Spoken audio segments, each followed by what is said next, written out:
G'day and welcome back to the channel, Ginger Ninja's Movie Reviews. I am the Ginger Ninja and these are not my movie reviews, no. I'm taking some time off, as I mentioned previously, and I thought I would go back to where I first started and revisit my DVD and Blu-ray collection and give you guys a look at what I've got. So that way, if there's anything that you see that you want to see me review or anything that comes up that you want to see more of, let me know. But we're on to the letter D, and there are a lot that start with the letter D. So we're going to split it up into DVDs, and then separately we're going to do Blu-rays. So I'm going to kick it off with this one here, Dagon. Now, hopefully you guys can see that pretty clearly. There's no reflection there, hopefully, but Dagon, H.P. Lovecraft's Dagon. Haven't watched this yet. I probably should. Now, this is an absolute classic, and you would be hard-pressed to find anyone who does not like this film if they're a horror buff, horror enthusiast. It's Day of the Dead, George A. Romero's DVD, and what I like about it is you've got that great cover art on the DVD itself. I love this movie. Unfortunately, they did some sort of sequel reboot called Day of the Dead Contagium.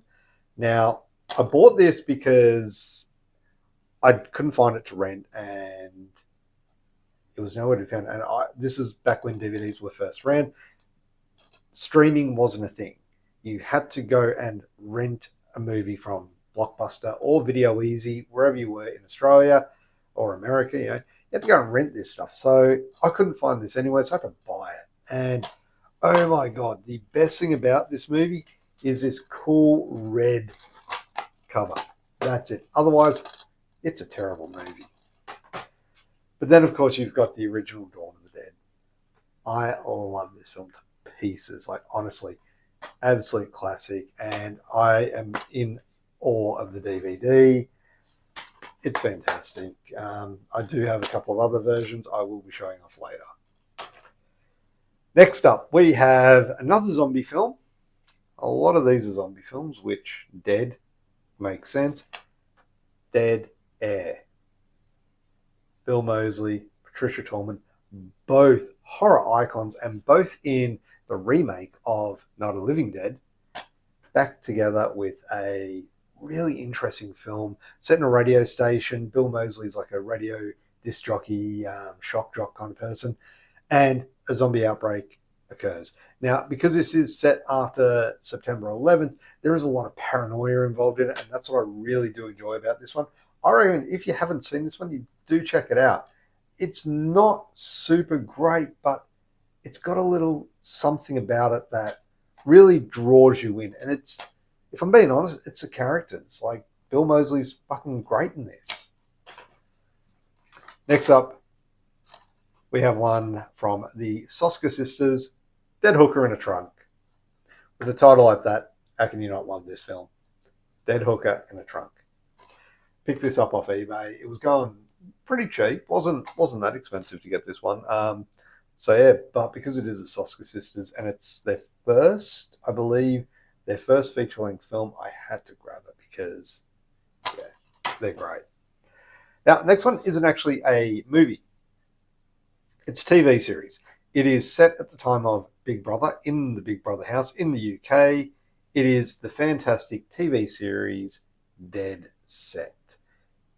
Honestly, if you've not seen this, you are missing out on one of the greatest zombie TV series ever made.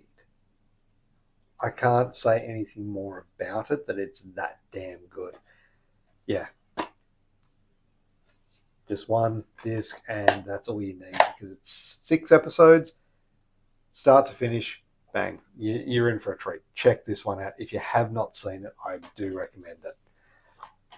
More zombies with dead snow, but not just any zombies. I think these are either Nazis or Russian zombies. Yeah, they're Nazis. I can see the, yeah.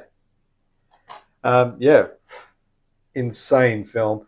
An even crazier sequel, which I don't have, but Dead Snow sets the tone. Next up, we have Death Do Us Part, also known in some areas as Zoo, I believe. It's got a bunch of different names. Husband and wife trapped in their apartment during an apocalypse. I think, don't quote me on this, but 2020. So it was around the time when people were sort of staying in their apartments, staying in their houses. So yeah, it's not a terrible film. I will say that. It's not a great film either, but all right. Next one we got. This was actually I think this was from D&E Rare DVDs. This was actually thrown in with an order. So yeah, really thankful to have this one. It's an interesting one. Let me say that. Demonhouse. Yeah. So if we look at it, Demonhouse is a classic horror movie combining the chills of a haunted house and the terror of demonic possession. On Halloween night, a group of party-hardy teens seek refuge in an abandoned funeral home. Well, there's your first mistake. Never go into a funeral home on Halloween. Anyway, Demon House. Funeral home, yeah. Next up, this one gets a lot of grief. It's a found footage film, but the ending is what pissed people off a lot. It is The Devil Inside. Up until the ending, this film is amazing. It grabs you and doesn't let go up until the end. Yeah. If they could redo this, but then do a better ending, this would be up there in top 10 found footage films. One of the best sequels ever, The Devil's Rejects from Rob Zombie. Again, Bill Moseley is at the peak of his game in this. He is fantastic as Otis. This movie is just brutal. It's savage. It's very different to its original, like where it came from, House of a Thousand Corpses. But damn, is it good. Sid Haig is fantastic as well. Even Sherry Moon Zombie, steps up her game in this one. Fantastic cast, fantastic directing, blood so gory as all hell, and just good film. Love it. Disturbing Behaviour. Now, this was more, I feel this was more X-Files than The Faculty. Both around the same time, both set in high schools, both having mind control, things like that. But this had that X-Files feel, and great casting. James Marsden, Katie Holmes, a bunch of other people as well. And yeah, really interesting take on the whole teen high school cliques as well. Now, this one was actually mentioned in a video that Miss Violet Impulse did over at Calico Productions, Dogsoldiers. I freaking love this film. This is one of the best werewolf films ever made. Like, it is. Neil Marshall at top of his game. Just a fantastic cast, fantastic effects, amazing. Now, there is a Blu-ray edition of this, and apparently the transfer is really bad, which is why I've stuck with the DVD, because this is at least watchable. Next up, we have Double-Blind. This was one that I got to review, and I reviewed on my channel. I really enjoyed this one. Pollyanna McIntosh is underrated as an actress. She's fantastic in this. The whole cast is great. The problem is the ending with this film leaves a lot to be desired. And I say that with a lot of films because I'm usually pretty disappointed when they end. I kind of want to know more. I want them to keep going. This one had so much more potential. Would have loved to have seen it go on, but hey, good film. Finally, we have one that I have not watched yet, but I tell you what, the cover just makes me want to watch it right now. Dude Bro Party Massacre 3. Yeah, now I'm pretty sure that there is no Dude Bro Party Massacre 1 and 2. I could be wrong, but Dude Bro Party Massacre 3. Maybe I'll check this one out and do it as a Trashy Tuesday, because with a title like that, it seems trashy. All right, now, those are the DVDs. We'll be back with the Blu-rays eventually.